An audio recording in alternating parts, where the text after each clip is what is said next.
Welcome one and all to WDW After Dark, your live webcast every single week for Disney fans, Marvel fans, Star Wars fans, hosted by a bunch of great fans, professional broadcasters and such. My name is Al John Go, joined by our illustrious host, Jeff Davis and Eric Allen. And before we get into the show, just a quick reminder that, yes, we are recording. That is good. Everyone can hear my voice. That is also good. But you should also check out all of our, yes, we have to make sure we do a dummy check before we roll out. But don't forget to check out our entire archive of shows, great Disney chatter on WDWAfterdark.com. Bookmark that page because it'll come in handy when you support our site. We have tons of great links out there. You're doing shopping, shop with us at Amazon, our exclusive Amazon link. It expires after 24 hours. So just do yourself a favor, bookmark WDW After Dark and click on our Amazon banner. You can search for all the different products you know and love. It doesn't charge you anymore. It just simply, yeah, like this boom mic that Jeff Davis has on the video chat at blab.im. That's right. And that microphone, the plosive pad and everything, his hat. All of it. Yeah, you can speak. Yeah, that's good. So you can get all of that from Amazon and using our link. It does help us out. And of course, we don't charge you anymore. Amazon just simply kicks back a little bit of the dollars so that we can pay for our .com. Also, another great thing would be Fandango. Maybe you saw Deadpool. Maybe you plan on seeing Captain America Civil War here in a few weeks, or a number of great movies that are coming out. Do yourself a favor and shop with Fandango. We have a link there. It makes it really nice and easy. You can pop in any of your loyalty rewards cards for AMC or Regal Cinemas or whatnot and earn points and get great benefits for being a Fandango member as well, like myself. You know, sometimes you buy tickets, you get a free download of an MP3, and that's possible because of us with our relationship with Fandango. Last but not least, book your vacation, why don't you? You know, you want to go down to the Disney parks, you want to go down to Universal, you might want to take a cruise. Any cruise line will do. Support the show by booking your trip with Kristen at magicaljourneysvacations.com. She'll ensure that you get the best price possible. She's not going to screw you with any of these high fees. Other places will do that. If you book directly with Disney or more, Universal or, you know, any cruise line, they're going to say, hey, look, this is what it is. They're not going to go deep to find all the deals. Kristen has got the line of insight. She has a direct line and can find you all kinds of great deals and will apply those discounts whenever they pop up. In fact, if you book right now, there is a lot of stuff going on in terms of cruises that you would love yourself. So take advantage of those great deals with the cruises. This is the time to do it right now. So book once again at magicaljourneysvacations.com, and the link is there at our website at WDW After Dark. Having said that, let's get on with the show. WDW After Dark, now loading.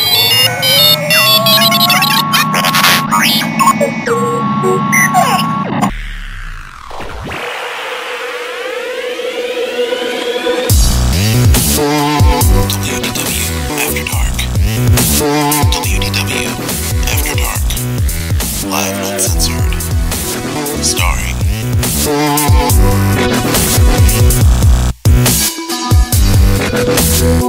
Jeff Davis, Al John Go, Kristen Hetzel, and Eric Allen. WDW After Dark is live and uncensored. Call the hotline at 410-98-WDW-AD. Follow us on Facebook at WDW After Dark Webcast and Twitter at WDW After Dark. Headline news, Disney food, video games, Marvel and Star Wars. WDW After Dark. Live and uncensored. And now prepare yourself for WDW After Dark. Time now for the show, WDW After Dark. Al John Go here. Disney fan for life. Marvel, Star Wars. I am a geek. I am also a broadcaster, and we are here with a live and uncensored show, WDW After Dark, joined by my fellow talking heads, Thunder Beaver, Mr. Eric Allen with no hair. What's up, Q-Ball? Well, you know, I finally got tired of having to actually mess with my hair, number one. And I also vowed long ago that whenever I found myself starting to go bald, it was all coming off, because I was not going to be like these TV weathermen with the comb over or the hair island or whatever. Just yes, the horseshoe, the peninsula, the whatever, just desperately clinging to the last remnants of their youthfulness. I said, well, let me tell you something, brother. I'm just telling you, if I'm going bald, buddy, I'm going bald. Go big or go home. And yeah, so that happened. That happened night before last. Nice. Wow. Yeah. Good times. Well, that's good. Eric Allen there. He's got the band hammer, so watch out, trolls. Watch out. He's here, and he's going to come and get you if you're not careful. He's going to have some Marvel and interesting news regarding video games and collectibles coming up. Also, Mr. Jeff Davis, a score of Disney headlines coming your way. People are just now coming down from all the Disneyland 60th anniversary talk and Star Wars experience / Star Wars land. And I know you have a few great headlines there, Jeff. We got a couple of good headlines to get to. We'll talk about some big new features coming to My Magic Plus. And this week, of course, all the buzz is the new seasonal ticket pricing at the Walt Disney World Resort and also Disneyland in California. So we'll talk about that in our discussion for today's show. That's going to be most excellent. Once again, you can join us here live, following us on social media, and get all the updates when we go live. So you can join in on this discussion at blab.im, there at WDW After Dark. That is WDW After Dark on Twitter, WDW After Dark webcast on Facebook. And be sure you follow us for all of the latest. We go live just about every single Tuesday around 7:30, 8-ish. We try to get on. And we have a good solid hour packed full for you all. And I would also love it if you would like and subscribe and share our feeds. YouTube is there. iTunes, we need you to put in those reviews, those 5-star reviews. But even if it's not 5 stars, just give us a truth. We had a couple trolls over there, giving us some hell, but you know what? They're not true fans like you are. So we want to hear from you, the true Disney fans out there that love this show. Feel free to give us that feedback. And every time you give us those stars and that feedback and you write to us, we'll be sure to talk about that in an upcoming show. And it will also help us in our ratings there on iTunes. Stitcher Radio in there too. You can download that app and listen to us on demand. And we would appreciate that. But now, without any further ado, Got your headlines. WDW After Dark presents Disney Headline News.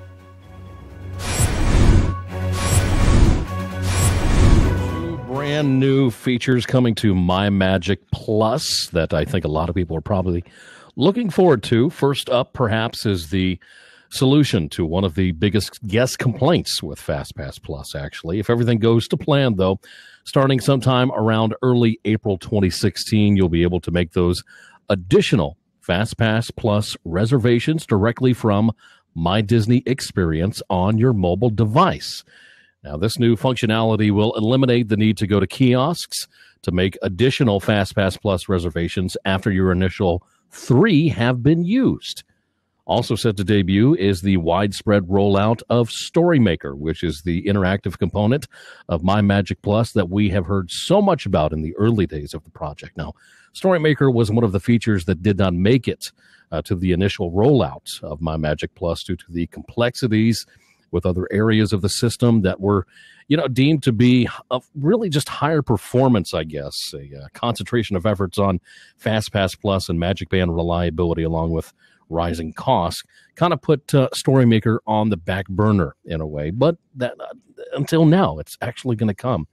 So it is already testing in some areas. Storymaker allows attractions to interact with guests using information from the My Magic Plus profile associated with the guest. For example, It's a Small World goodbye sequence may know exactly where you are from, or a meet and greet with Mickey Mouse might use your name. It's actually kind of neat, the fact that they're able to do this kind of stuff. So Disney has not yet announced the availability of the new features. So as always, it is treated as speculation. But let's say, for instance, you walk up to Mickey Mouse, you're saying hello, and he automatically knows your name, says your name, makes the experience, more magical, I guess, in a way, kind of. I think the word you're looking for here is creepier. No, it's not creepier. No, it's just technology. It's creepier. It's just technology. That's all it is. It's creepy when Santa Claus knows your name and you walk up to him cold stranger-like. Yeah, but he's Santa. He knows everything, though. That's the thing. It's so you're saying Mickey is Santa now? Maybe. Mickey has magic. We see it all the time during Phantasmic. Mickey has connections. He does. Mickey is stalking you. I don't know if he's stalking me, but... Hi, Mouseketeers. I see when you're sleeping. I see when you're awake. Oh, I see you when you've been bad or good, and you ought to be ashamed of yourself. Oh, goodness gracious. So That was amazing. Yeah, that was actually... those are actually two really neat options coming to FastPass Plus, and I know how annoying it is to have to walk up to a kiosk, wait in line for a kiosk, just to make another FastPass Plus reservation to go to Wishes or another attraction or something else. So finally, that might congest the network up a little bit at the parks when it comes to connectivity as far as Wi-Fi and everything else. But it might change, might get a little bit better. We've said that over the years, but interesting ways of utilizing the FastPass Plus system at the Walt Disney World Resort. Now, I'm going to hold on to Walt Disney World seasonal pricing. I'm going to hold on to that until we get into our discussion phase, and then I'll tell you all about that, and we'll start to talk about those price increases. Y'all, I just think only at Disney can you get excited about the possibility of waiting in line so you won't have to wait in line. I know, right? That's about the truth. That is the truth. Yeah. All right. Well, thank you, Jeff, for that. Mr. Eric Allen. Well, I got two things that I want to bring to the virtual table here. One of them is Marvel related, and it is actually going on right now. It is the season finale of Agent Carter, the second season. And there's some speculation, there's a lot of doubt, really, as to whether or not Peggy and company will be back for a third season. And part of that stems from the fact that the Haley Atwell, Peggy Carter herself, has been tapped for the lead role in a new drama series on ABC called Conviction.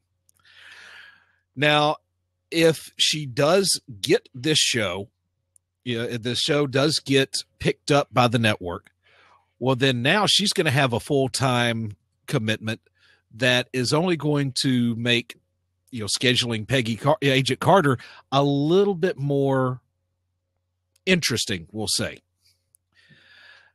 But she has said that ABC has assured her that it would be actually possible if both shows get picked up for her to do both.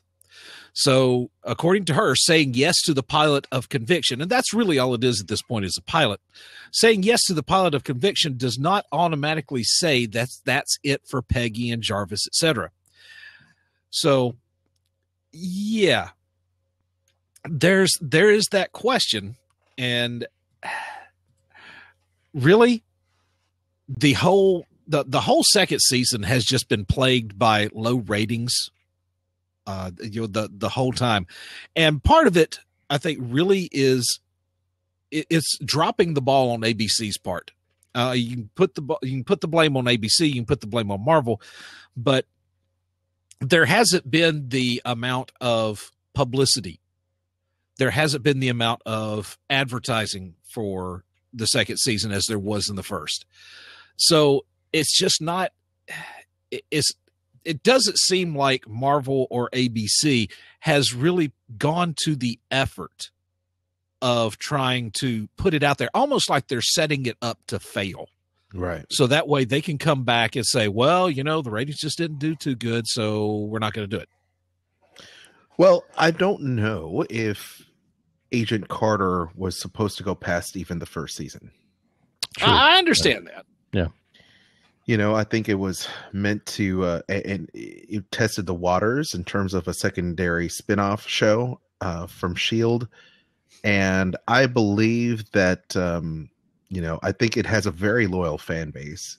Yes. But I think during this time, especially, this is the time that most shows go on a hiatus and come back strong after all the award shows and the Super Bowl and blah, blah, blah, blah, blah. So this historically has been a downtime for the networks anyway. So we'll see what happens. I like the show. I love the show. I think it's good because it has a woman hero. Yeah. It's in a I don't want to say genre because it's not a superhero movie. Right. No, this is not superhero. This is almost like spy. It's a period piece, but anytime you can you put the name Marvel on it, people immediately think superheroes. And it is tied into the superhero universe, even though it's not a superhero show. Yeah. Yeah. But I think it's great to have a strong female lead, which this one has. And especially because it ties into a franchise. We'll just call it Marvel as a franchise, where there aren't a lot of strong female characters currently. I mean, you've got Black Widow. She's definitely a strong one. You've kind of got Pepper, but that's about it. Well, let's put it into perspective. You do have them in very, very strong females. You've got Skye, you've got Agent May, you have Jessica Jones, of course, Agent Carter. It's the way they're treated per se, maybe. Mm-hmm. I know that Haley Atwell's fans, being not fans from the Chicago C2E2 Comic-Con that I went to last year, that I believe you may have heard on WDW After Dark on a bonus episode, that they were highly applauded for delivering great performances for women. But I think the promotion of the show, was lackluster. And they may need something to give it a little bit of a shot in the arm, and maybe we'll see that as this particular arc runs its course, leading to either a cliffhanger or something. Eric, I mean, what do you suspect this show needs, and how's it going to end this season? I think it's going to be it's going to leave questions unanswered, because obviously we're not watching that finale right now. Sure. Yeah. Because we're actually recording this. Right. Just like we're not watching the Muppets, but we're going to watch it later. Right. Yeah. We'll tune in later. Yeah. General Hospital. That's all I got to say. Muppet Hospital. So I think you're going to have a cliffhanger. I think you're going to have a lot of unanswered questions. And I think the fans, especially the hardcore fans, are going to be clamoring for a season 3.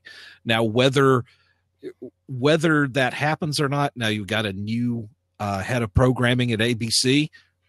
Could be that they're saying, let's keep this because we believe in the product, or at least setting it up somewhere else, like maybe moving it to Netflix, because we all know Marvel and Netflix have been going like gangbusters. So that would be a good spot. It could be like Marvel version of Downton Abbey. Who knows? That's what my question was whether, the relationship between Marvel and Netflix has gotten so good that enough people were to complain or gripe and moan and everything else, and they pick it up and continue to move on with it. But there's no guarantee in that, So no, there's no guarantee in it. But here's hoping that it is, because that's a window into part of the Marvel universe that we don't normally see. Right.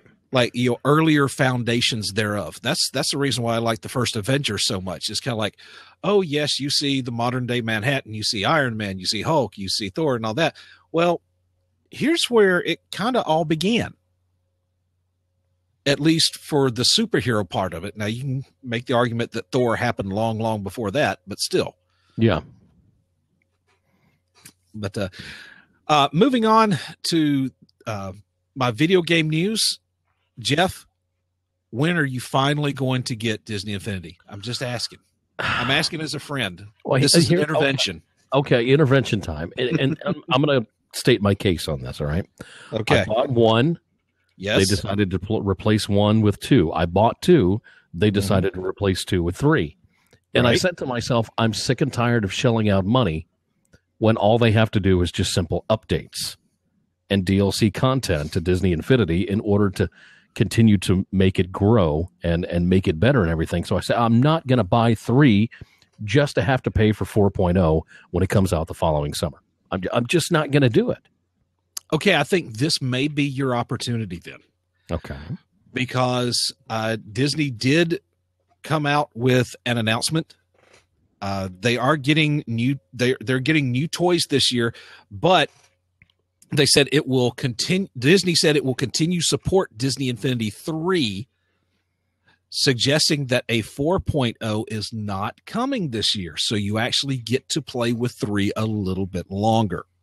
Okay. Now, what they are going to do, they're going to support it with new characters. They're going to support it with new play sets. Like you had the Force Awakens play set come out in December.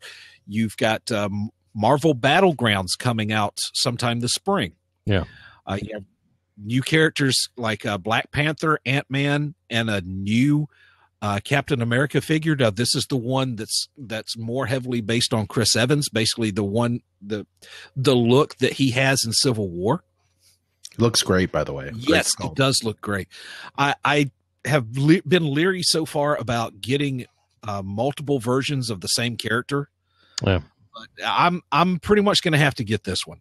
Now there are you'll be able to get 4-player.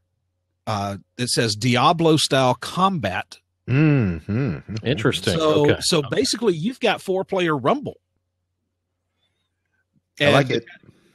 I'm still not getting my online multiplayer though. That's the thing. That's what I asked them at D23, and they said, "Well, we're kind of working on it." They're kind of working on it. Yeah. Well, the thing about Infinity is that portions of the game have been moved to different developers to invent things within its art style. So, Disney Infinity, Jeff, as you talked about, should probably be more of a DLC upgrade type of situation. Yeah. Because it turns people like yourself off that hear, I got to buy a new game to accommodate these new features when they simply could have done the updates. But then the question is, would you still shell out $50 for the update DLC? So that begs the question. See, that's the thing with DLC. It's almost like what you have with Call of Duty, with Battlefield, or with even Battlefront. You have the DLC. It's a season pass. So you've initially shelled out that extra $50, $60 that people do pay. Disney knows this, and they want that downloadable content. They want the new stuff to use, the new guns or the new features. And so with Disney Infinity, they're going to be able to use those new characters, new worlds, and everything else. I think they're really missing the just a component that most game developers have already grasped a hold of. People will pay for season passes, and I think you're going to see that. I really do think you're going to see that coming up, because sales of 3.0 are not. It just never were as big as 2.0, which were never as big as 1.0. Yeah. So you're starting to see the law of diminishing returns. And I think that's the reason that you're not seeing 4.0 coming out this year. Yeah, that's good then. So here's the point. When it comes to Disney Infinity, Disney is a slave to several masters in this regard. Mm-hmm. Because now what happens is the fact that you have younger gamers and hardcore gamers. Okay. Mm-hmm. And casual gamers. It appeals to so many quadrants that the hardcore gamers like yourself, like ourselves, all of us are. Yeah, we're used to the term DLC. However, casual gamers and other gamers look at a game, they're going to go to the store at their Walmarts, Targets, GameStops, and they're going to buy it. And more so the Targets and the Walmarts and stuff, and buy a game, or their kids are going to see it on the shelf and want to buy it. So their marketing is skewed so much because they have to appease so many different ways. I don't see why they couldn't do both and say, the hardcore gamers, they understand, look, this is DLC, this is all the updates, this is how the characters are going to level up, these are the new features, you can get this, and also have it available for purchase in stores as well for people that want that disc, you know. So they need to go ahead and get with the times and figure it out. And I think that's something that did they address that today at the Infinity? Did you see any of the live stream, Eric? I didn't see any of the live stream, no. Okay, because I was working, I didn't know. Yeah, same here. The fact, Eric, that you talked about how sales were not probably what Disney was expecting when it comes to 3.0, and I guarantee that was a lot of parents saying to their kids, look, I've already bought the first one. I already bought the second one. I'm not buying you a third one. See, that's exactly what they're saying. They're also saying like what they're saying because you've said it. To be honest with you, have I gotten every single character and every single playset out of 3.0? No. Yeah. You know why? My son doesn't play it like he used to.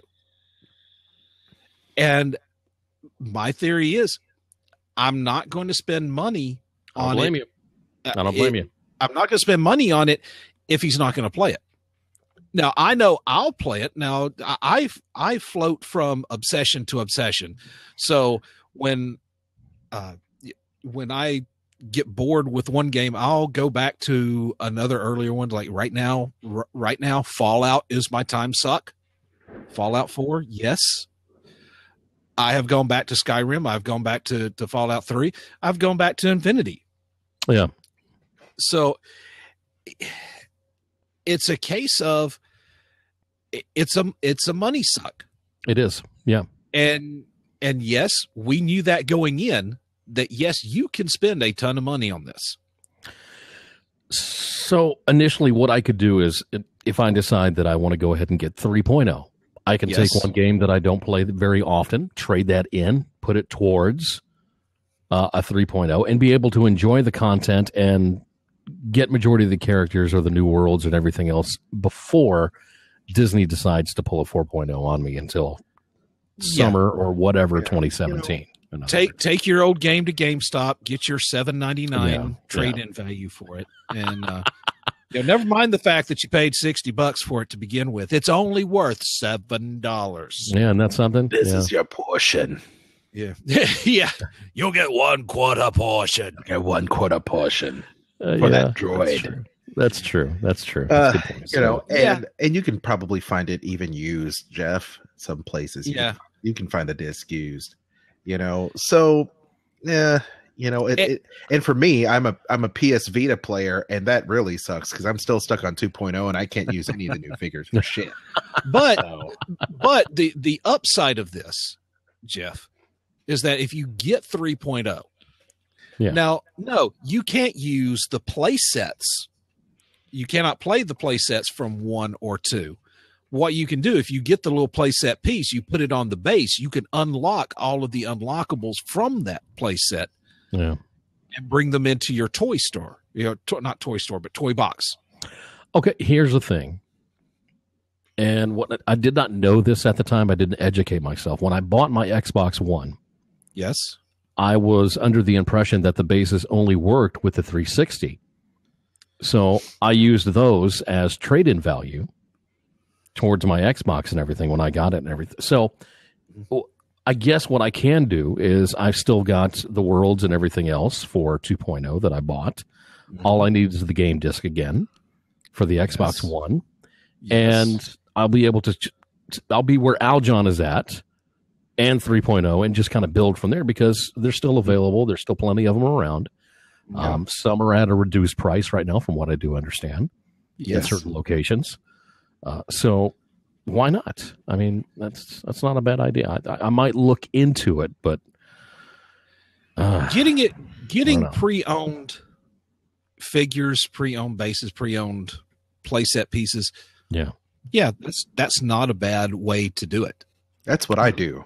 Kristen and I get them at GameStop because we're GameStoppers, and like Crime Stoppers, but with games. Oh, there you go.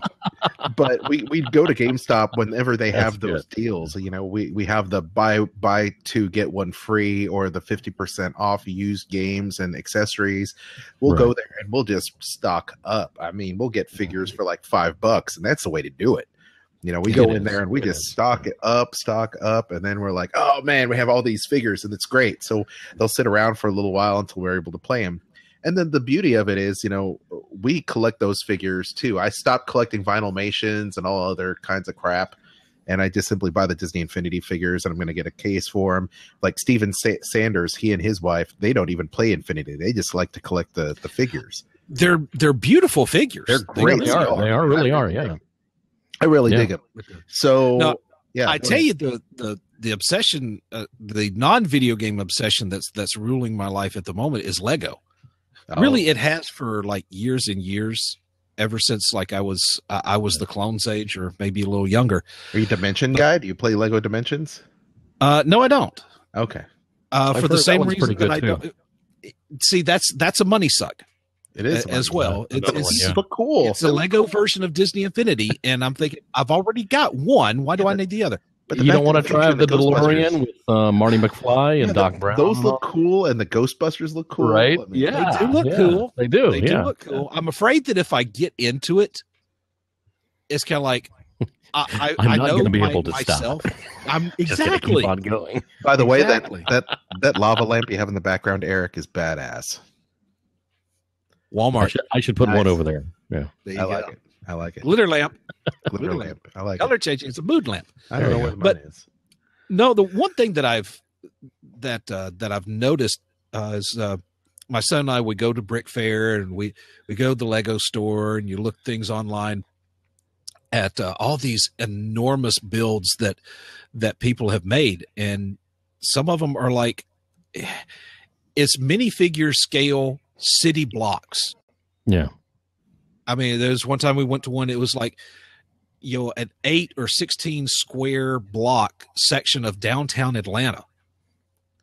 Skyscrapers, parades, the whole 9 yards. But there's not a lot of Disney stuff in there, because I've always said if I hit the lottery, then Lego is going to be my big obsession. I am going to make a minifigure version of World Showcase. That's interesting. Just because I can. Should do mini figures of WDW After Dark cast, I've already thought of that. and then just take a picture of it. That'll be our I cast have picture. Is already all of us thought as of that. Legos. That's pretty good. For all you know, I've already started. I wouldn't put it past you. I wouldn't put it past you at all. Yeah, I like that. Yeah. So, but one thing that we haven't seen a lot of is official Disney Lego tie-in stuff, like Disney licensing. I mean, you've seen some for like, you know, Pirates of the Caribbean or things like that, but you haven't seen any. Well, you haven't seen much along the line of official Disney stuff. Okay. When I say Disney, I mean like the main Disney characters. Like you don't see Mickey and Minnie, Donald and Daisy, and all that.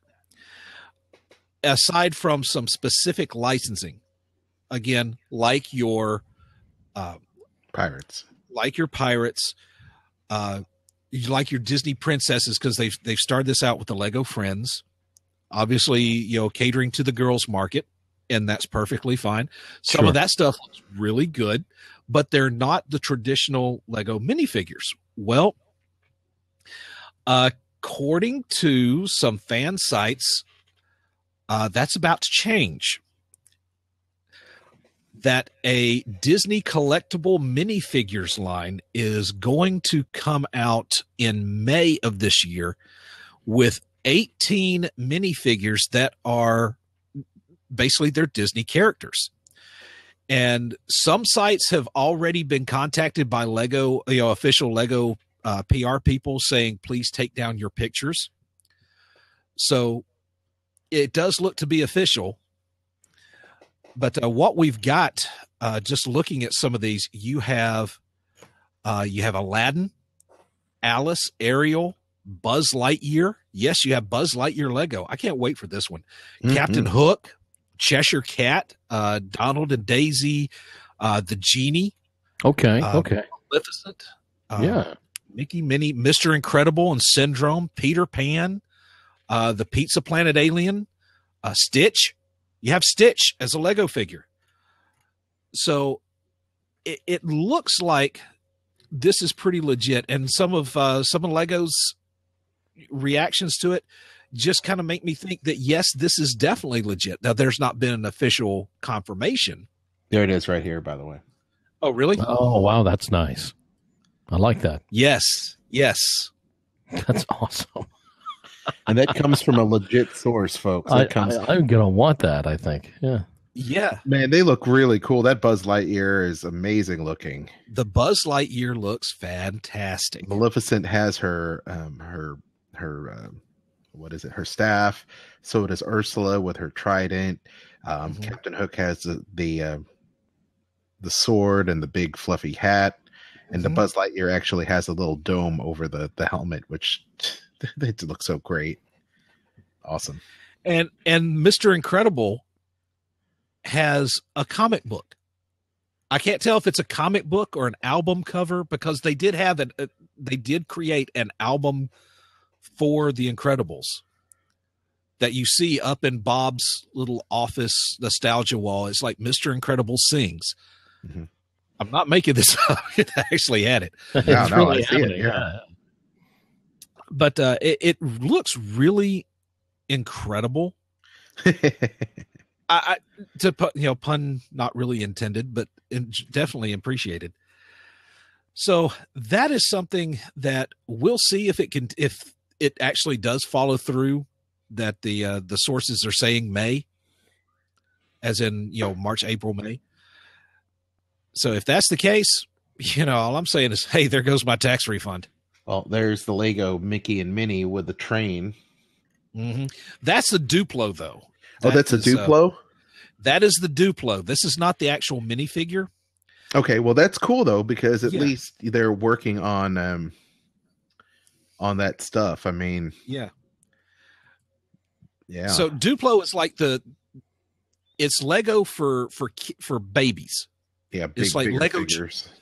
Yeah, it's Lego Junior. Yeah. So, and those figures look really good as well. But yeah, it's I can't wait. Well, thank you, Eric. That is great news for those folks that really dig it. We got a little feedback here. Nice. Yeah. Hey, WDW After Dark, welcome. That's me. Oh, that's Jeff. Oh, that's weird. I know what's going on. I know. You out, John. Him, Jeff. Yes. He knows what I'm doing. I know what you're doing. At any rate, thank you for that. Speaking of Legos, there is also a thing that just popped up on my desk here. I'm going to try to get it. But did you know that today, Tuesday, Lego Star Wars Droid Tales is actually available on DVD. So Really? yes, so you can pick up that. I just got that press release. But anyway, apparently, but right now my internet is not working properly, so I don't know why. But yeah, it's in stores. So if you want to get yourself a little bit of a chuckle, I really like what they did with the Star Wars Droid Tales that they air on Disney XD. That's a lot of funny stuff. So Did you ever watch Padawan Menace? I did. That was awesome, and that's what I love about the Lego take on things like this, like the Pirates, like the Star Wars, like Lord of the Rings, because they clearly are fans of the source material, but they're not going to be too serious with it. No, it's a fun way to get everybody happy. They're great for laughs. So your favorite Star Wars heroes are back with the complete episodes that unleash the lighter side of the Force in Lego Star Wars Droid Tales in stores now. You can use our Amazon link to pick this up, and I will have these exclusive clips available at JediMouseketeer.com here in a minute. But exclusive trading card packed in each DVD, And you've got here, the fun begins following the victory of Star Wars Return of the Jedi. R2-D2 and 3PO have gathered to regale Luke, Han, Leia, Chewbacca, and the other rebels with the tales of adventures that led to Star Wars The Phantom Menace. An accidental kidnapping occurs while the droids are reminiscing, and suddenly you're taken on a new journey that leads to the retelling of the entire Star Wars saga as told by R2-D2 and C-3PO. Similarly to what they did in Return of the Jedi with the Ewoks. It's hilariously fun, playful, packed with all your Star Wars Lego characters. It's fun for the whole family. So it's one disc. It's rated G for everybody. Approximately 110 minutes, 5 22-minute episodes. So it is really good times, folks. So yeah, it's fun and it's a good laugh. So please check that out. And we'll have that link available with our Amazon as well. Really quick. We didn't talk about this at Disney California Adventure. Luigi's Rockin' Roadsters is coming. It's going to be coming. Oh shoot! When did I put that date down? When did I put that date down? For heaven's sake, it's coming in just a few weeks. I had it written down here. It's on Jedi Musketeer, but they are cloning pretty much Tow Mater's ride. Did you guys know this? It's I don't know that I call it. Yeah. I wouldn't call it cloning. Okay, what would you call it? I would say it's kind of similar, but I wouldn't call it cloning. Okay, yeah, it's similar. It's similar to like a bunch of different rides they have there. Yeah. So it's coming March 7th. So it's just a few days away at DCA. And I put the video there, the Luigi's Rollickin' Roller Coaster Roadsters on JediMouseketeer.com. It looks very similar. So, excuse me. It makes me wonder how they control them, because it doesn't look, they're not wires. They're not on tracks. It makes me just wonder, are they on, like, say, some kind of DAX control to where they have set, for lack of a better term, dance moves? Yeah, it's Luigi singing precision choreographed moves across a trackless dance floor. That's pretty good. And the cars look really finely detailed. They look great. They do look good. They do look really good. So if check it out. If they have like a set number of moves, and it sounds like they have done this to at least some extent, where they say each one has its own personality. Yeah. Right. Which means it's got its own program set of dance moves as opposed to this one, opposed to this one. Right. And so it's almost randomized when you get in it. So you don't know if this one's going to do the Macarena and this one's going to do the two-step, or if this is going to do the Foxtrot or whatever. Sure. Yeah. Yeah. So that to me sounds like it. Okay. It's no Space Mountain. It's no Radiator Springs Racers, but it sounds amusing. It sounds fun. But it should draw more than Luigi's Tires did, I think. Well, so long as it works better than Luigi's Flying Tires. Yeah, that's did. no kidding. I think that's the $64,000 question. That is the point. Yeah, that's a good point. Yeah. Well, it does look like it works. It looks like a lot of fun, and I look forward to checking that out here soon. Yeah, that'll be nice. Reservations extended for Club Villain at Disney's Hollywood Studios. Now, this is a must-see kind of dance party. So guests at the Walt Disney World Resort have now even more opportunities to experience an evening of frightfully fun entertainment, decadent desserts, bewitching beverages, and more during Club Villain.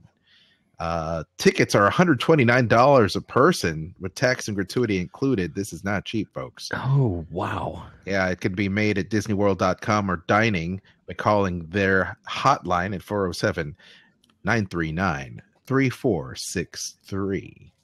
So it's been extended, folks. So it was such a big hit when I was there, and Kristen and I were there. We tried getting tickets and we couldn't because they're all sold out. Well, go figure that. Yeah. Yeah. Of course, Ooh. guests can also enjoy themed cocktails, beer, wine, non-alcoholic beverages as well at the Potions Bar. Savor the New Orleans-inspired culinary delights like voodoo sticky pig wings and spicy shrimp sautéed with andouille sausage and veggies. Mm-mm-mm-mm-mm. And of course, Yum, different villains are going to be yum. there to greet you. Queen of Hearts, Cruella de Vil, Evil Queen. They'll dance the night away to the DJ there, spectacular live performances, and Dr. Facilier in there too. Well, he's got friends on the other side, you know. He does, very much like Aerosmith. So, so there you have it. There. God, now I want to put a clip video together of Dr. Facilier to Aerosmith. I know, right? You have to. You have to now. Zootopia, by the way, opened up to very much ballyhoo. They're doing really well at the box office. You can get your tickets through your Fandango link, courtesy of WDWAfterdark.com. It is rated 100% 5 stars from Rotten Tomatoes, folks. That's not bad. IMDb viewers have rated 8.1 out of 10. I think Disney's got another hit on their hands, folks. So, You think this will kind of like, you know, move them away from Frozen? I don't know, because hope? Frozen was a whole phenomenon, and like it or not, It's a bounce back from The Good Dinosaur. I will say that. Even though the Good Dinosaur was a very good movie, it's by Pixar. still, it didn't, you know, it didn't Set the world on accumulate fire. a lot. Yeah, it just didn't have a wow factor, but it was a great movie though. So they needed a good bounce back, I think. Probably. Well, at current box office, they are at 81.4 million. That's not bad for an animated That's flick. not bad at all. It is not actually. Frozen numbers, to be quite honest. But the cast is great. Directed by Byron Howard, Rich Moore, and Jared Bush. Produced by Clark Spencer. Starring Jennifer Goodwin. And you know Jennifer Goodwin, she's Good Times there from ABC's Once Upon a Time. Jason Bateman's in there as well. What? Jennifer Goodwin is Good Times. She's Good Times. She's a good time girl. Good times. Good times. girl. I know mine. I like Yeah. Jennifer Goodwin. I She's tell you what. 100th episode of Once Upon a Time happening soon. So Zootopia looks like it's a lot of fun. Now I did see a lot of footage at D23 and through different screenings and stuff. I have not seen the entire film, but it looks like a fun movie. So definitely take the kids out there to see that. Before we move into our big Disney discussion, C2E2, the Chicago Comic and Entertainment Expo, is happening March 18th through 20th at McCormick Place in Chicago, Illinois, the big windy city. There is a ton of guests that are going to be there for this event, and yours truly will be covering it for WDW After Dark. Should be a tremendous amount of fun. The stars of pop culture will be there, including the cast of Marvel's Agents of S.H.I.E.L.D. Sky is going to be there, also known AKA as Daisy Johnson, Chloe Bennett. So she's going to be there Saturday and Sunday. I'm thinking about getting my picture taken with her. Also, we have here. Heck with the picture, get the interview. Get her here. I think I'll be able to record that the panel. It's going to be a little bit difficult to get. How much is the picture out, John? How much is it going to cost? Let's see. So buy photo op tickets. So lay it on me. to the Lay it store on right me. now. So Yeah, it's going to be gentle. $60. Be gentle when you It's tell going to me. be $60 for Chloe Bennett. That's not as bad as I thought you were going to say. No, No, I'm going to be honest. no, it's not. But John Yeah. Ratzenberger, that I might actually cough up money because we know that he is a star of Disney Pixar films, The Lucky Charm, if you will. Also Sure. star of Star Wars and Cheers, Cliff Clavin. $45 for John Ratzenberger. And I might actually get my picture taken with him. That would be cool. Also, J. August Richards, Deathlock. nice. He's going Deathlock. to be there. He's going to be there Okay. Friday, Saturday, and Sunday for $40 for the autograph signing. John Ratzenberger Nice. will also be there all 3 days, $45 for that. Let's see here. Stars of Grimm will also be there. Supergirl will be there. You can actually get a team up of photos with Deathlock and Sky for $100. Wow. Wow. I was about to say that's a bargain, but that really isn't. I mean, it's yeah, you know. it's what it is. 40. It's 100 for both of them. I mean, maybe, but it's a Saturday and 60 Sunday. There's a bunch of the Power Rangers, several, the original yellow and red Rangers are going to be there. We've got Supergirl that's going to be there. Kyler Lee, her sister, will be there. Melissa Benoist will be there. Supergirl. So there's a lot of celebrities that will be there, including, if you're Battlestar Galactica fans, Edward James Olmos will be there. So Adama will be there. Cosplayer extraordinaire Yaya Han will be there for $30. I might just get my picture with Yaya because she's a bunch of good times. So she's also a good time girl. I got my picture with Yaya for free just because I was nice to her. Where was this? Where was this? This was New Orleans Comic-Con, back to the first one that I went to about 4 years ago, actually. Nice. Wow. Yeah. Okay. Yeah. Well, that's cool. So I couldn't resist. Yeah. So so there we have an entertainment guest that will be there. I think I've written down the list. Stars of Adventure Time will be there. John Cusack will be there as well. So a lot of great guests. A WWE Hall of Famer, Bushwhacker Luke, will be there too, folks. Oh my goodness! So that'll be interesting. Mean Gene Okerlund will be there. Mean Gene? Oh, good Lord! I hadn't heard that name Honky in a Tonk while. Man will be there. Oh boy! Yeah, pulling out the legends. Wow. Mick Foley will be there. That'll be good. Hardcore legend. I'm looking to see some other, The Godfather, WWE Hall of Famer. Let's see, I talked about Yaya. Let's see. So we have that. Let's see what other guests we have here. Literary guests. There's a lot of literary and comic book guests that are going to be there, folks. It's a long list. Yeah, there's a huge list. I'll have this posted at JediMouseketeer.com. But once again, tickets are still available. I will post a link up at JediMouseketeer.com, but we will be there live and hopefully streaming, and that should be a lot of fun. And I do guarantee we're going to have a lot of those panels that we will be posting on one of our podcasts, and we'll also make it available for After Dark as well as Tiki Room and my other pro wrestling show, Pro Wrestling Cast, as well. Let's move on to our Disney discussion segment here. Good times from all. I'm going to try to. I have a new sounder for this, folks. Are you ready for this? Okay. This is good.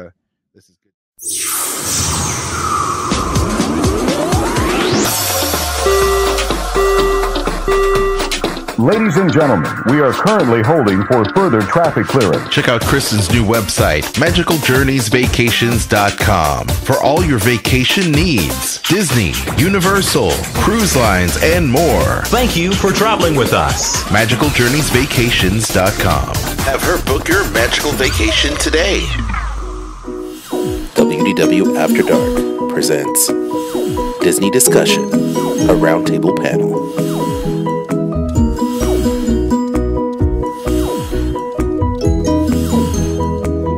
Wow. Okay. Oh my goodness! So how much did that recording session set you back? Nothing. Okay. That wasn't one of those 99 sensors or anything like that. So that's pretty good. Yeah. Are you kidding me? Yeah. That's what I do. Man. I have a whole vault of weird sound effects. You got all the good stuff there. Okay, so Disney discussion. We're talking about the hike in ticket prices there at the Disney parks. Jeff Davis, you've got the story. It's a little lengthy, so just bear with me, but I'm going to give you all the info and then we'll discuss it, all right? So on Sunday, February the 28th, both the Disneyland and Walt Disney World resorts introduced the seasonal pricing program for single-day admission, possibly the biggest change in Walt Disney World's admission strategy since the introduction of the Magic Your Way program in 2004. Now, the new pricing creates 3 ticket seasons. You're going to have value, regular, and peak. At Walt Disney World, the price of a one-day adult admission ticket during value season is $97. It's $105, though, at the Magic Kingdom. No change from the previous price. However, one-day admission during peak season increased to $114. That's $124 for the Magic Kingdom. It's a jump of 18%. Now, Disney spokeswoman Susie Brown said, "The demand for our theme parks continues to grow, particularly during peak periods. In addition to expanding our parks, we are adopting seasonal prices on our one-day ticket to help better spread visitation throughout the year. Multi-day tickets, annual passes, and visiting during non-peak periods also provide our guests with options and savings, end quote. The seasonal calendars are not the same for Disney World and Disneyland. Walt Disney World's calendar, currently published through the end of 2016, shows large seasonal blocks with whole weeks and months designated as a particular season. Disneyland's calendar is more granular, though, with some months and even weeks having the days in each of the 3 seasons. Disney says the seasonal calendar will be posted online 8 to 11 months in advance. Now, for 2016, 54% of the remaining year is designated regular season. Peak season is 32%, and that includes the spring break period. You've got Memorial Day weekend through to late July. Then you have Thanksgiving week, and, of course, December 22nd through December the 31st. Now, the value season is about 14% of that, and that runs August 22nd through September the 29th. So a few dates kind of left out of there, but you got to look it up to find out. Now, seasonal pricing does not apply to multi-day tickets or annual passports, which should be a relief to vacation planners and travel agents who feared the rumored new pricing system would add another layer of complexity to the already complicated Magic Away system. However, though, multi-day tickets were also subject to the second price hike in under a year, with the increases of up to 9%. The domestic Disney parks last raised prices on October the 4th, 2015, increasing the cost of annual passports at Disneyland and Walt Disney World. Now, daily admission tickets went up last February 2015. The new system, it creates a strange, situation where it may be less expensive to purchase 2 one-day tickets than to purchase a 2-day ticket, depending on when you visit. The cost for a one-day ticket for a value season day is $97, whereas a 2-day ticket is $202 or $101 per day. If you're visiting on 2 value days and do not intend to purchase a park hopper ticket, you're going to save about $8 in the process. Now, it's been confirmed that prior to February 28th, tickets purchased prior to February 28th will be accepted on any day that's value, regular, or peak through the expiration date of the ticket. However, this new pricing structure comes with a new expiration policy for one-day tickets. One day, Walt Disney World tickets purchased on or after February the 28th, 2016, will now expire at the end of the following calendar year. For instance, a ticket purchased on March the 1st, 2016 will expire on December 31st, 2017. Any ticket purchased in 2017 will expire on December 31st, 2018. The purchase price of an unused, expired ticket can be applied towards the purchase of a new ticket at the then current price, but unused, expired tickets, they cannot be returned at all. Now, the cost of Park Hopper add-on increased by $5, as did the price of the Park Hopper and Water Park Fun and More option as well. There are no changes to parking or stroller rental fees. I guess we can all be somewhat relieved by that, I guess, in a way. A new chart with all the pricing is going to be posted so you can check all this stuff out. Now, the Wall Street Journal wrote about the possible change last October, quoting Walt Disney Parks and Resorts Chairman Bob Chapek saying, "We have to look at ways to spread out our attendance throughout the year so that we can accommodate demand and avoid bursting at the seams," literally.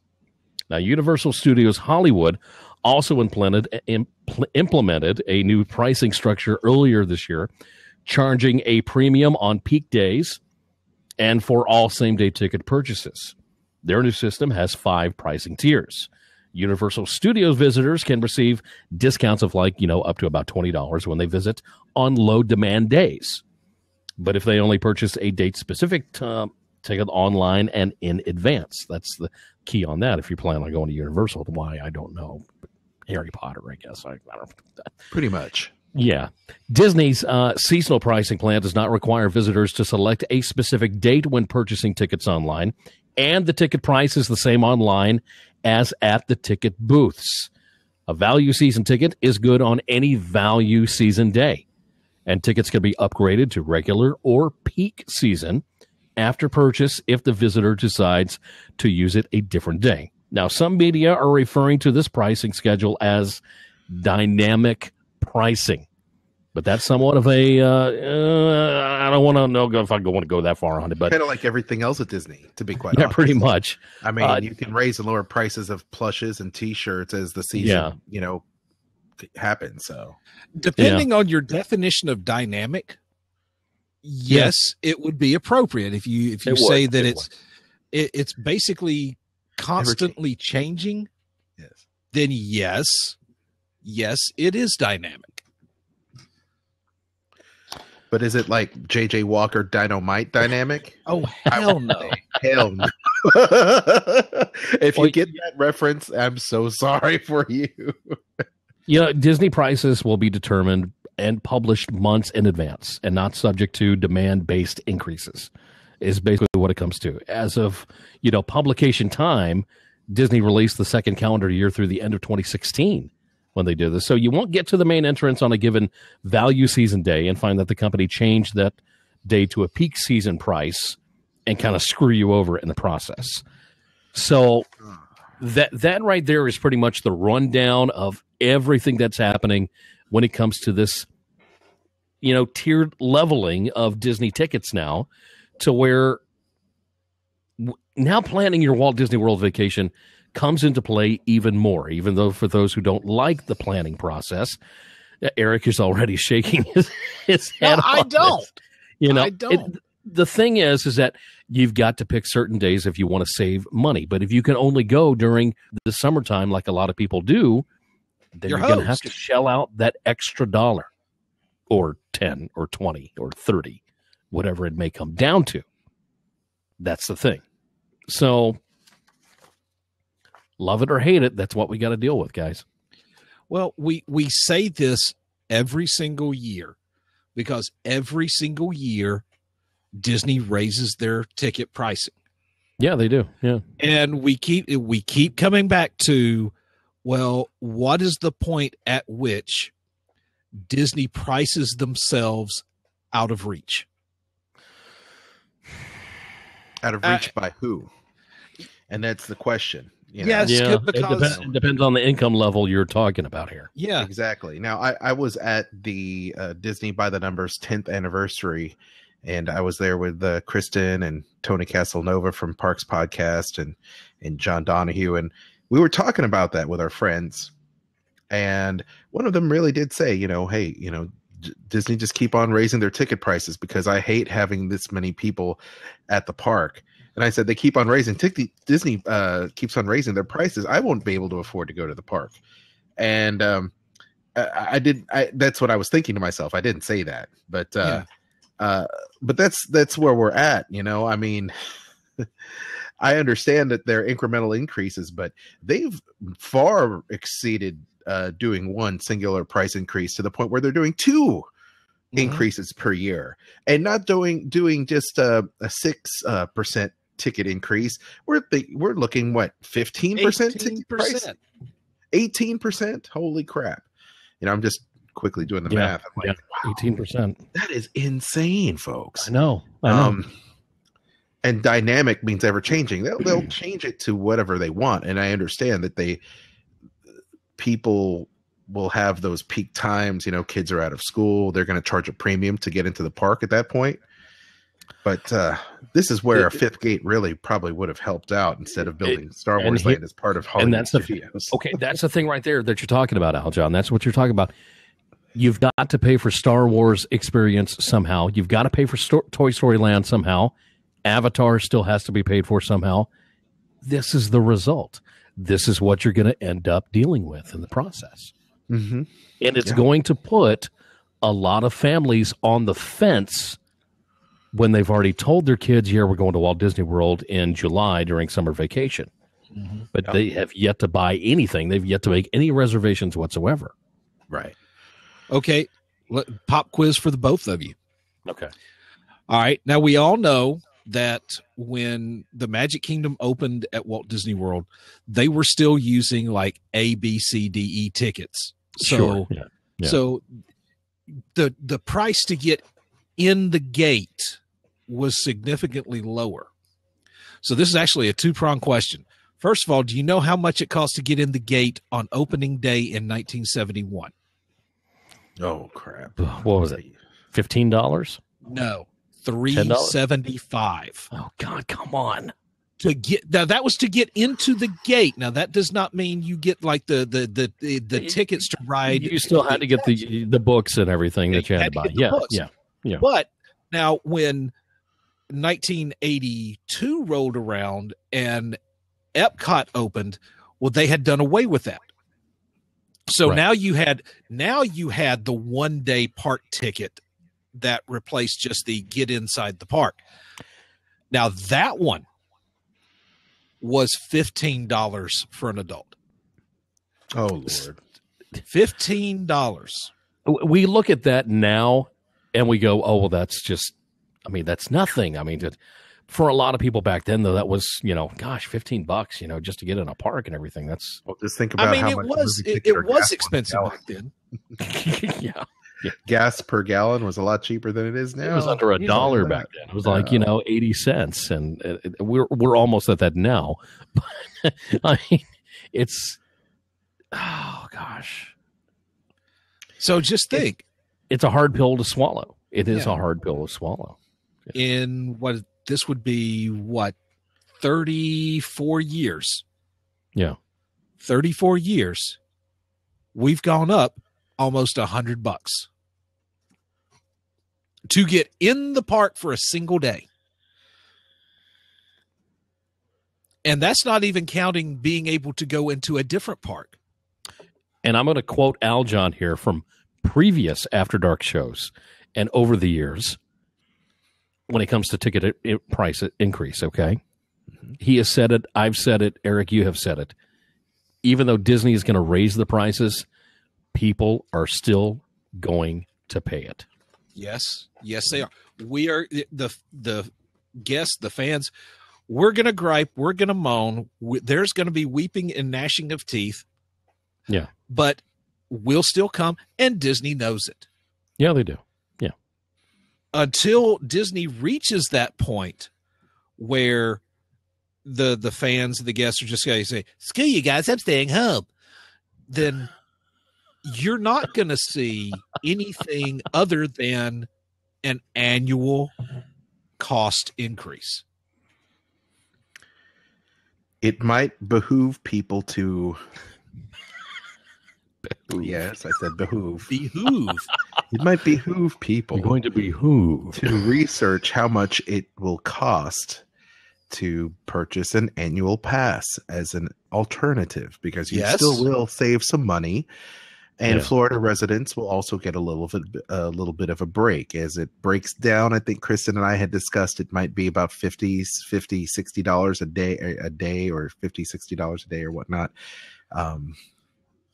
To get into the park, if you purchase an annual pass, which may pay for itself if you decide you're going to go more than once a year or more than however many times it is. I mean, the breakdown is not bad, to be honest, but when it comes down to a family of 5 or a family of 4, that's where it could be a little bit dicey. The other option to purchase annual passes, if you're a Florida resident or non-Florida resident, is to buy the different levels of annual passes. Well, I guess if you're a Florida resident, then you have those other options available to you. Yeah. That you could go not during, they blacked out times. And of course you can go after a certain point at some parks. So that may be another option as well. Okay, here we go, guys. Annual price, annual pass costs as per Disney's website for Disney World. You have what they call the Platinum Pass, which is basically the standard annual pass. Yeah.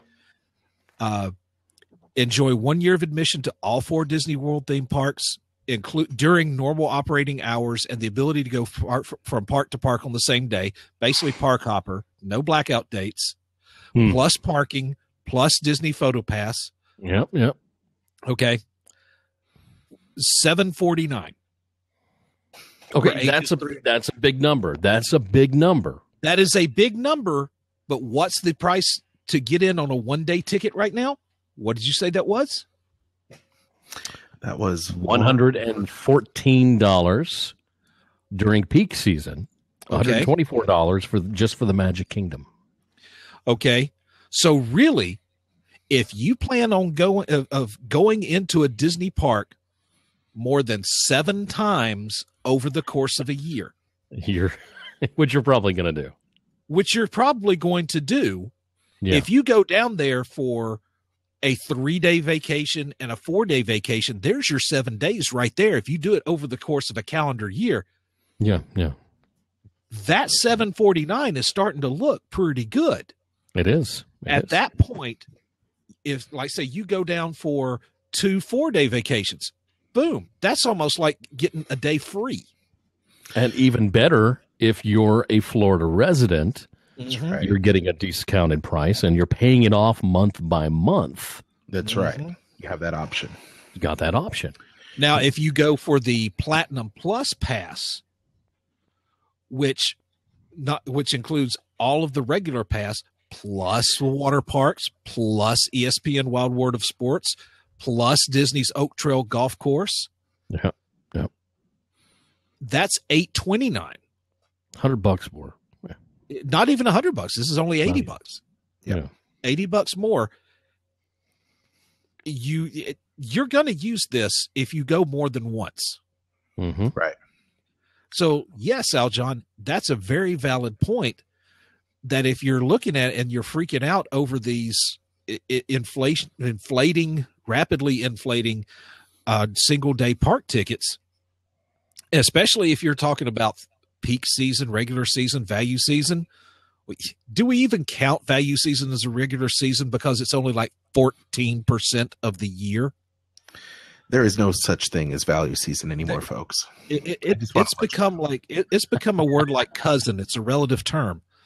So, yeah. So really, at this point, we are getting to the point where an annual pass is really starting to be the most cost-effective means of visiting the parks. You see, this is the type of analysis that you can count on from WDW After Dark. And the other side of that coin, folks, is the fact that when you renew your annual pass as a season or as an annual pass holder, that it's going to be slightly cheaper than if you were to buy one outright or to buy tickets. Yeah. And if you decide to upgrade at any time, they will also prorate you as well. So, I mean, there are a lot of positives to this. I suggest to people to get annual passes. So it is Kristen at magicaljourneysvacations.com. Cha-ching. So, yes, for those of you watching WDW After Dark, we do have that on our website. You can support us on that. So, I would like to know what our popcorn gallery or peanut gallery here in the chat has to say about Disney's ever increasing prices. We're asking the question in the chat: what do you think about Disney parks raising ticket prices? And I would like to hear from the people in the chat. For me, if it helps alleviate some traffic at this point in the game, I'm okay with that, because I'm okay with being an annual pass holder. My gripe is that as an annual pass holder at Walt Disney World, they do not have the same level of events they do for Disneyland pass holders. No. That's true. Cool. Yeah. They should have a little bit more incentive other than a small discount, which I believe is a nominal 10% discount, which is not even as good as Disneyland, which I believe is a 15% discount for their annual pass holders. Yeah. So I would want the discount to be better, and I would want to incentivize people to get annual passes and to provide more value. But you know what? They don't. They probably look at it like, well, we don't need to because we don't want to. We don't want to incentivize people to buy annual passes. Sure, yeah. We want people to buy all-day tickets all day long and not plan and do anything and to grab as much cash as possible. Which should pay for the different attractions that are coming. It's a catch-22. Do you want to have these new attractions, and do we want to feed into that and finance that on the backs of rising ticket costs twice a year? Well, depending on who you ask, some people don't want new attractions Mm-hmm. because, I mean, how wanna many live, times have yeah. we heard somebody complain, oh, they took down the sorcerer's hat, or, oh, they took down the water tower, or, hey, they closed the Honey, I Shrunk the Kids playground. My park is being ruined. Yeah. All right, let me ask you this. I know they recently did the, increase on annual passes back in October of last year. Now, do you think that with this price increase for single day tickets during certain parts of the year that Disney is going to decide, well, we might lose a little bit of money because people might start buying more annual passes in order to visit the parks instead of the single day ones? So do you think they'll raise the prices on annual passes again sooner than later? Maybe. Especially since, I mean, look at the math we've been doing right here. Who's that Disney has already probably done that math and will monitor how many annual passes are sold now. They probably take that into consideration when they raise the prices. Yeah. That they're going to have a certain amount of people that do think the way we think. They want to get the best bang for their buck. And the other side of that coin is too, now, as prices increase, they will also want to incentivize people to stay on property as a result. So packages like the ones Kristen sells will probably have maybe deeper discounts on room rate or bundled tickets or dining plan, which I don't foresee them necessarily doing.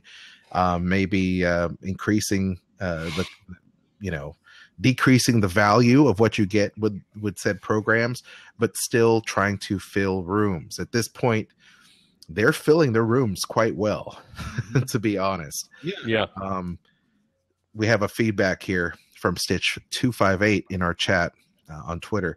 With their prices increased, did Disney suffer attendance each year at their parks?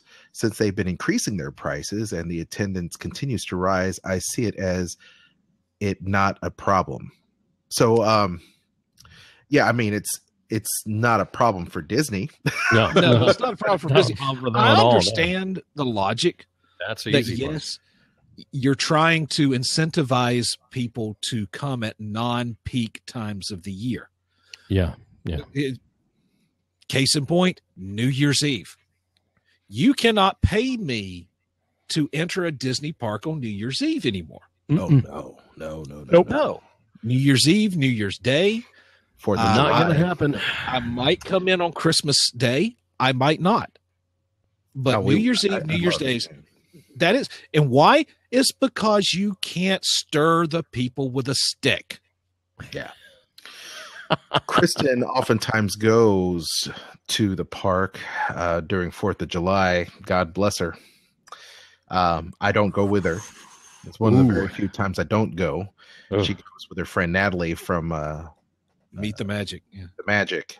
And I don't know why or how they even possibly do it. Look, if you look historically, and I've said this before on the WDW Tiki Room podcast with Kristen, we talk about, you guys have said in your own shows, when Sorcerer Radio first started 15 years ago, there was peak season and non-peak season, and that off season was a great time to go. I remember it was 2003, in September of 2003.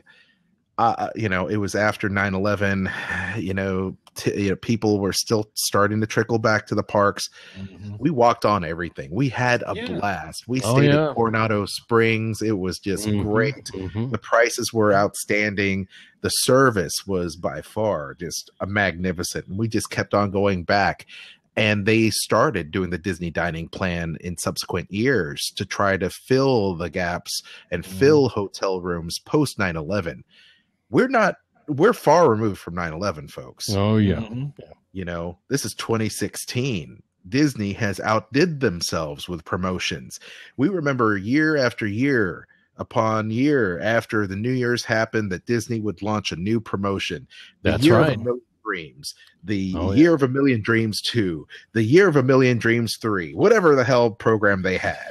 You What know, will you Land of a Thousand celebrate? Dances, the Land of a Thousand Islands, the Yeah, Magic right. Year Disney Way Ears Best Day Ever promotion, buy one get one Cinderella suite for $1 million promotion. They had all kinds of stuff going on. Always I will thinking of say something, this: yeah. that when they had cast members going around the parks, just randomly giving stuff away, Mhm. like say, oh hey, oh here, random family, here have 4 fast passes, good for any attraction at any point in the day. Oh, yeah. look, also random family, how would you like to stay in the castle tonight, free of charge?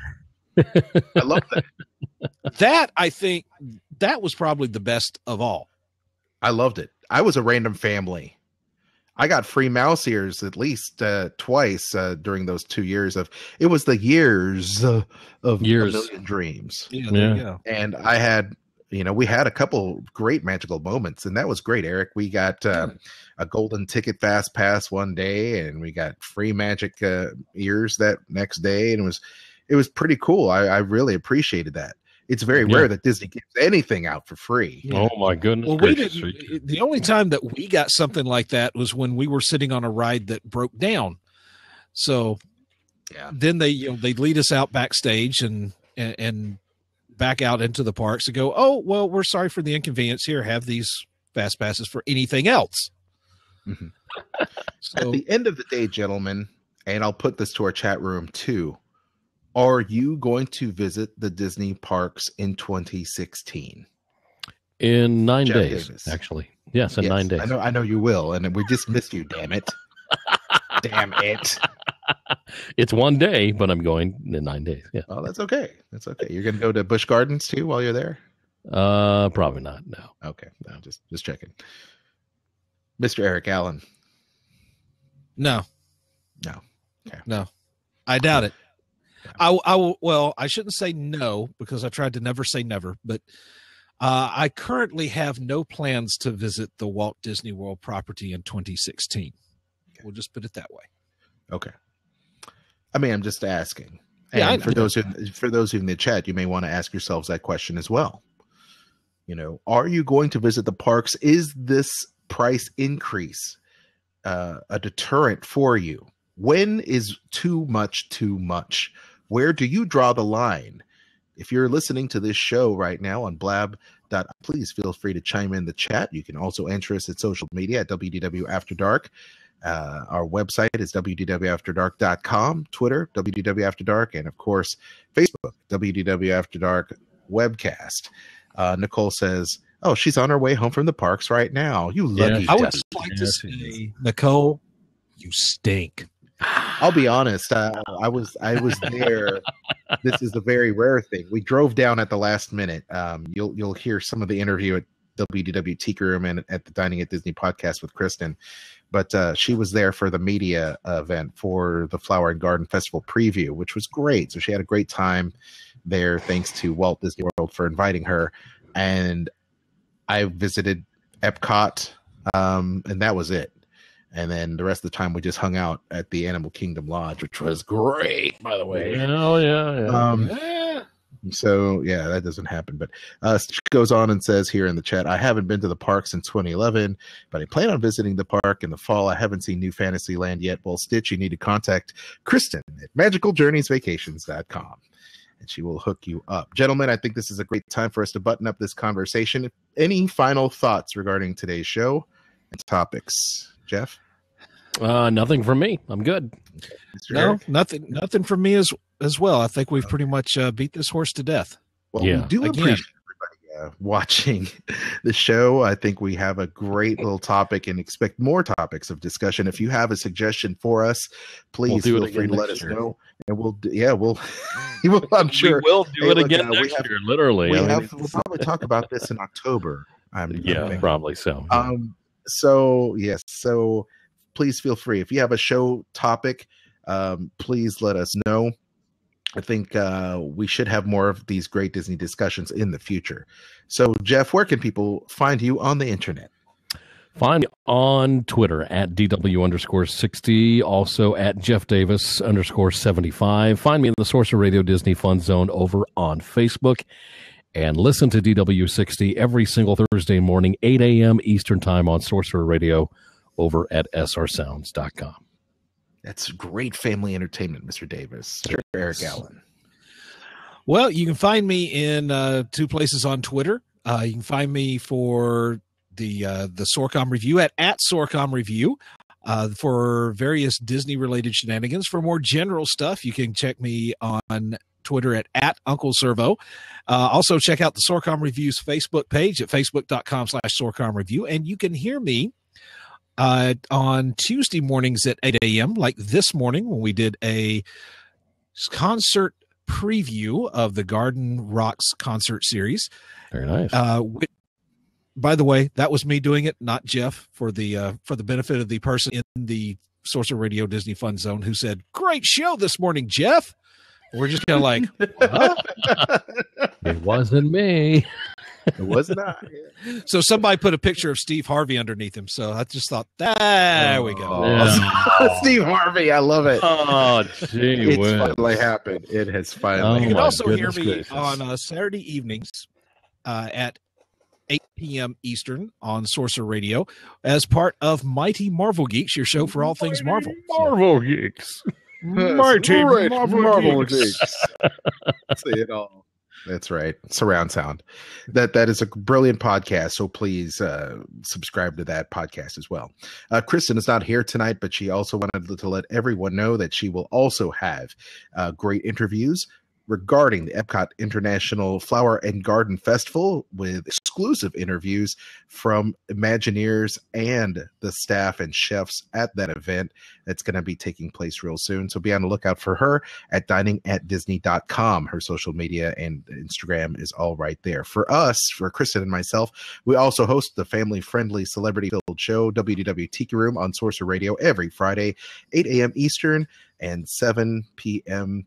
Eastern time, so you can hear the encore. This coming Friday, we have celebrity GK Bowes in the house.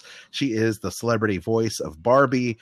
She also does the voice of all these great women for Capcom video games, Doc McStuffins on Disney XD, and the new Lion Guard show on Disney XD. So you get to hear her, and she is a wonderful voice talent. So you get to hear her, as well as some great insights for the Epcot International Flower and Garden Festival. And we'll, very much like Eric and Jeff this week, we'll also be highlighting some of our favorite bands and acts performing at this year's festival at Garden Rock. So that's going to be fun.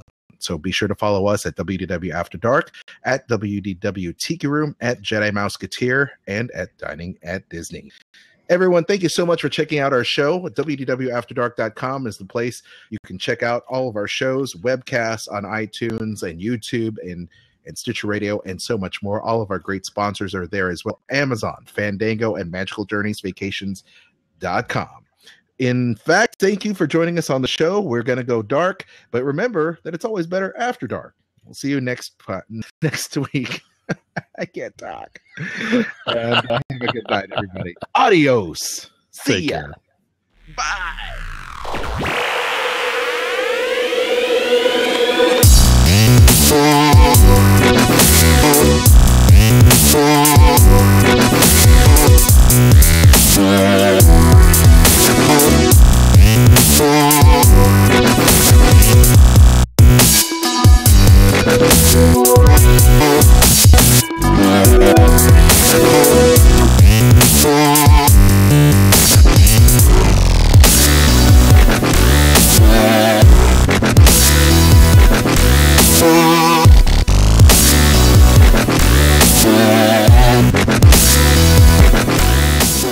Crisis for the geek kind. Top geek officials admit they underestimated the hipsters' defense capability. Join the geek revolution and save the galaxy. Geeks from all over the globe are joining up to fight for the future. They're doing their part. Are you? Want to know more? Join Weeby Geeks and the Geek Revolution and save the world. Service guarantees citizenship. Listen to Weeby Geeks podcast on iTunes and Stitcher or online at WeebyGeeks.net. We Be Geeks, your voice for the geek revolution. Want to know more? The new sound of Sorcerer Radio. Version 3.0. Sorcerer Radio presents the Sorcerer Radio app, version 3.0. We have the technology. Check out our brand new Sorcerer Radio app for all iDevices, as well as Android devices. Better, stronger, faster. Streaming Disney music 24/7. App highlights include a new broadcast window that shows you what you're listening to and what's coming up next. Hot dog! Multitasking so you can listen to SR as well as perform other tasks on your iPhone. Gorge. Listener access to all of our daily shows. The new interface, a new buffered stream, auto reconnect when signal is lost, visual EQ, pause, rewind, and scrub features. My goodness. And the new SR info area. Get your virtual Disney World fix today with the new Sorcerer Radio app version 3.0 from Sorcerer Radio. Be careful with that. It's extremely dangerous. srsounds.com.